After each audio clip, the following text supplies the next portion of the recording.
kula bokong dilumahke nek ngomong digenahke. Nah, iya lho Pak. nggih Purwodadi putane. Sing dadi omongane. Nah. Ayo iki malu Mas, pokoknya aku tabur. Paham. Akhlakul karimah itu dijaga. Iya. Yo, ndeblak kuntak. Yo, Ji, rok lu.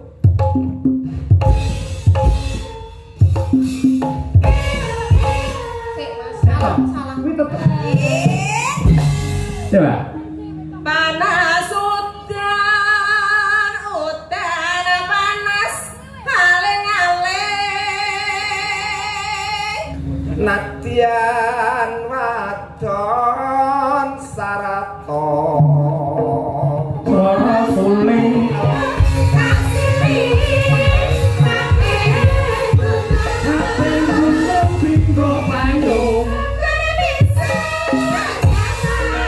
saben bengi Pak ning saiki wis tuwek iki 3 sasi pisan ora kesel Pak. Tembang diprotes lho. Lah yo urung karuan 3 sasi pisan nembangke niki lho Pak. Oh iya. Nek dhisik saben bengi yo. Pak Lurah langsung gujeg ya karo Pak Dewan. Lah jenenge ngene, ya tra iya.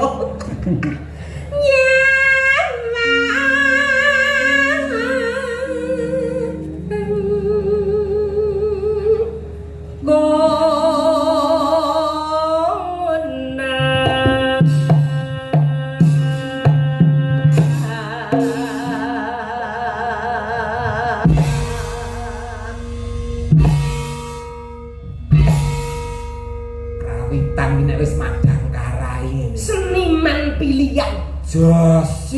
Kompak. Slogane sempak teles.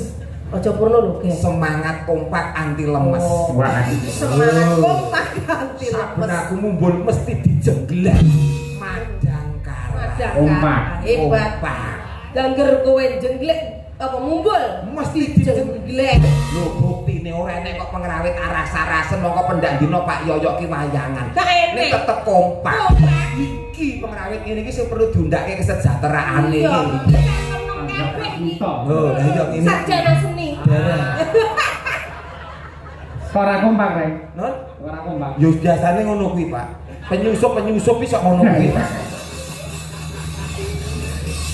Yen memajan hamung karo janur kuning janur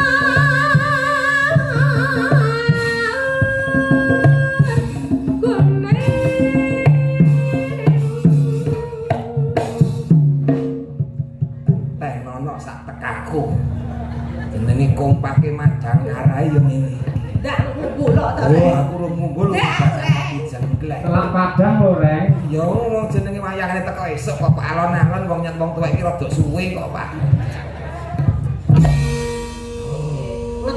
Ngetes Eropean. Iki seniman canggih kok. Ora mung aku tok, Lus. Kowe mumbul mesti dijengglek, Lus. Oh, cacar mudeng lho karo aku. Mudeng iki ngono apa? Mudeng iki paham maksudnya. Lah iya maksudnya aku obak blang ngono iki pas kowe. Lho, kanca-kanca, lah warga kene lak ora pirsa. Lah wis kerep ngono. Bawa mumbul. Tekan dhuwur gondelan kuwi wesi. Aja mudeng nek ora tak jambak. Mbok jambak apane kutu. Wirane. Iki nek Romo Yai. Wirane.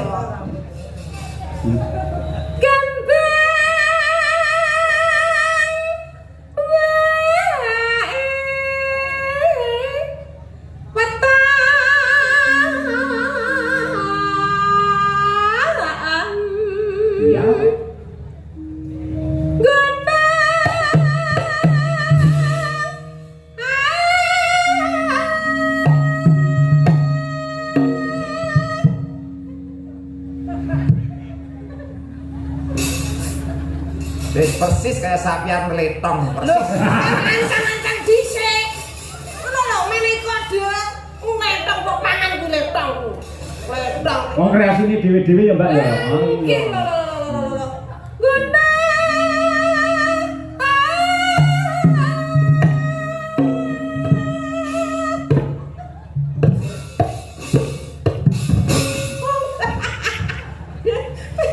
Ya ta, aku kepling ngono lho.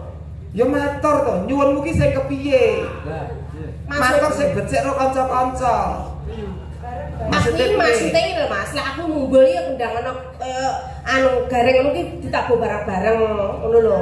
Pas ngumpul tabuh iki diangkat ngono. Oh, tabuh diangkat ya. Masa radel aku memang kowe. Tembung ki akeh mula bokong dilumahke nek ngomong digenahke. Nah, iya to Pak. nggih Purwodadi putane. Sing dadi omongane. Nah. Ayo iki mau Mas, pokoke aku tabuhno jenglengen koyo kuwi ngono ki Mas. Drueng ngono koyo. Nah, ngono Mas, dituruti Mas. Iki kok nek dituruti mangan pager lho iki kok. Saiki awakmu sing bawa terus aku sing ngumpul. Oh iya iso. Dan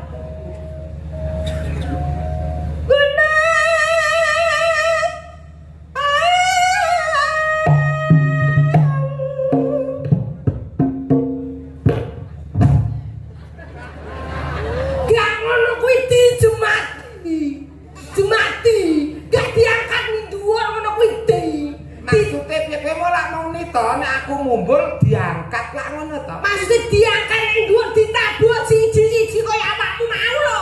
Tabuh siji-siji, oh sing jelas.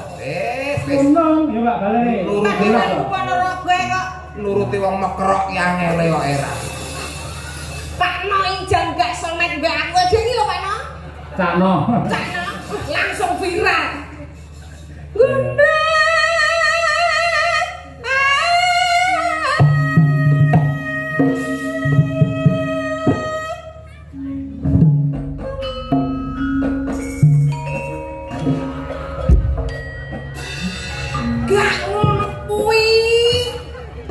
Jare ditabuh siji-siji.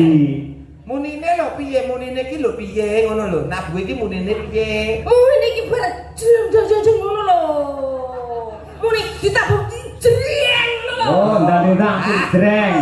Oh iya. Aku wong Ponorogo ora Turutono ora mbok turuti uda ning panggung wong iki. Aku dhewe kaya kesenengan kok ya. Ngono.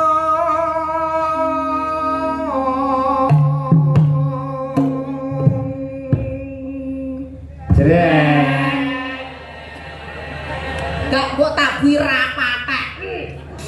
Tak dongane lara udun kabeh. Iki lho. Ah, bengi iki Mbak Lucy ngeblong. Kok gentenan to, Pak. Gentenan. Kasete ben beda. Iya.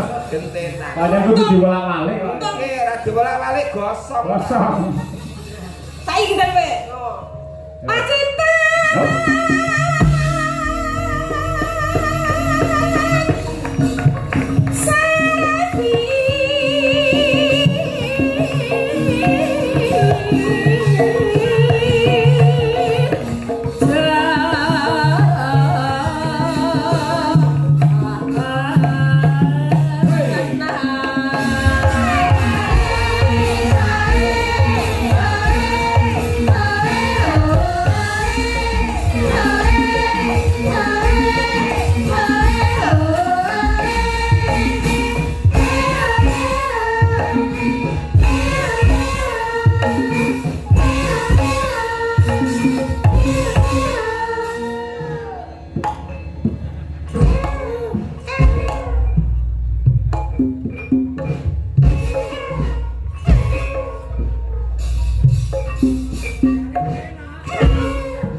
Ben to mumpung lagi iso.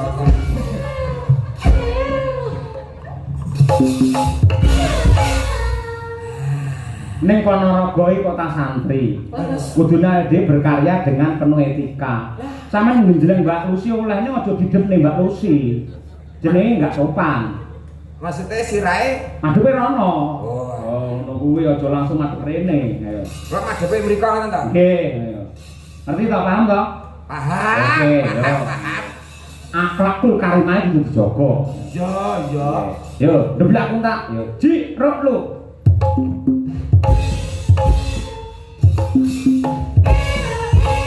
Sik Mas, salah. Kuwi tetep rene iki lho. Kok ngerti to Pak jenengan bocah noleh? Lah aku nyawang kok kene kok yo. Ngene lho, Pak. Sik mbok-mbok ngono lho. Menggo dhewe kok. Ranakno ngono lho. anu instruksi jalan. Tuh tak ketuk. Delong. Deblak tak. Pak Emo lak ngendika to. Sirahe madhepe rono. Bener. Lah yo kula wis madhep rono. Lah kowe mengko rene iki lho. Iki sirah liyane. Iki sing luwih terginas nek sampean. Niki kan terkenal niki napa pelawak yang paling energik. Oh. Nggih. Energi ki opo? Energi itu sing lincah. Lincah. Duh, ya omong rek. Kupinge ngomong lah. Wong lek ora tak tidoni sindan orang semangat. Bar mangan apa to terus ambune kok badhek men. Gak terima badhek. Lah dijak ngomong dijak ngendika Pak Dalang ora tak nyaut iki mang nyapa to jan gumun aku. Nyaut, wong yo nyaut ngono kok. Sing energi kuwi alias lincah. Lincah. Ya, kita panas.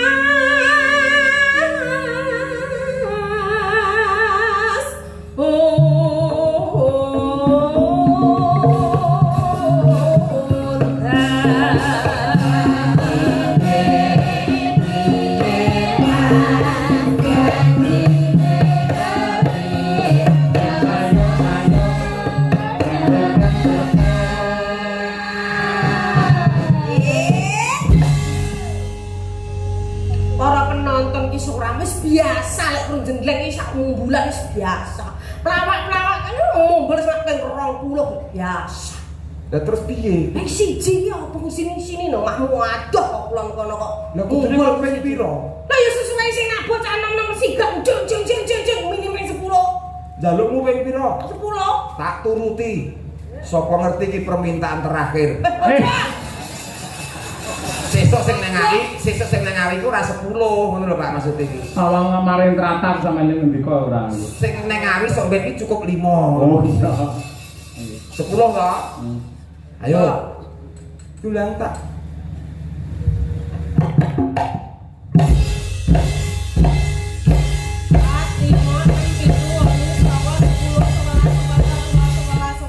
Kakean. Lah pinten iki mau? Iki 12 no. Waduh pokean loro, Pak. Nggih. Tak jikok loro, Pak. Oh, enak juga loro. Kok terengginas tenan ijah. Masalah rupane kaya ngono tapi ya luar biasa. Heeh. Coba. Panas udan panas aleng-aleng capek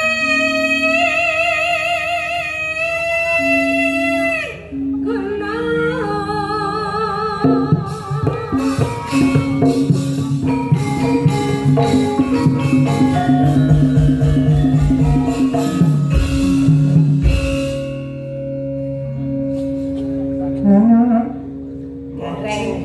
Aku. Nadyan wadon sarato Suara suling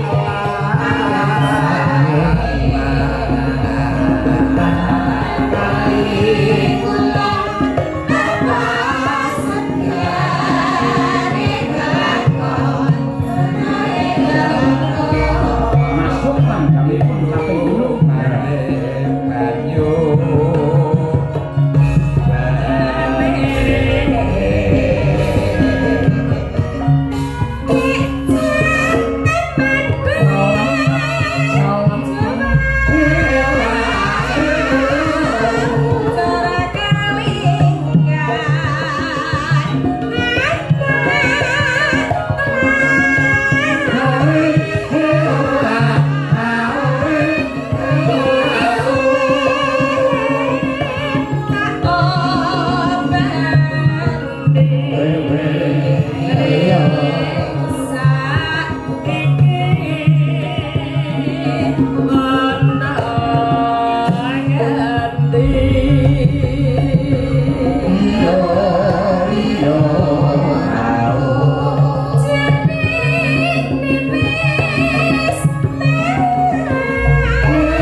Niki ingkang tasik berkah inggih Bapak Kapolsek Tasik Kersa Lenggah. Inggih, Bapak Daramil nggih. Masyaallah matur sembah nuwun. Mugi sehat panjang yuswanipun. Amin.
Terima kasih. Jawa sami-sami luar biasa. Nggih.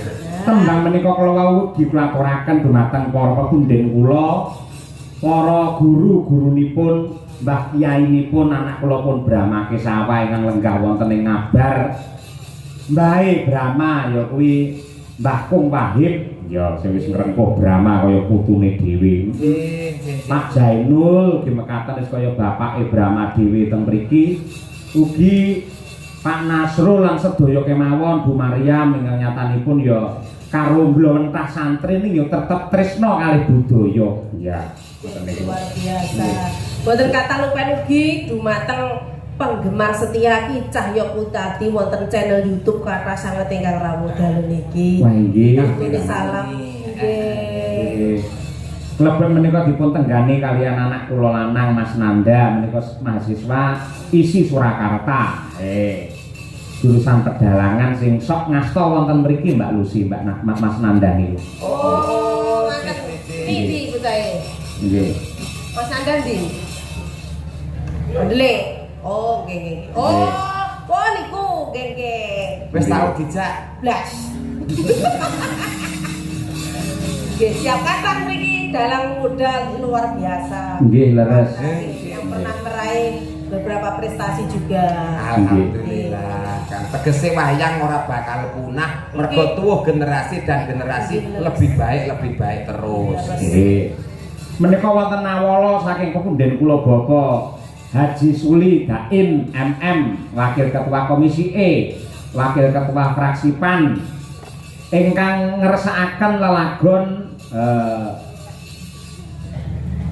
apa iki Wijaya Kusuma. Nah nggih. Wijaya Kusuma. Nggih. Golekne kanca Mbak Lucy. Oh nggih, kita ayo Pak. Iki lho. Iki sing anyar iki coba. Ayo. Nggih. Ini iki lho, duwe bojo sing ngene iki lho, Rek.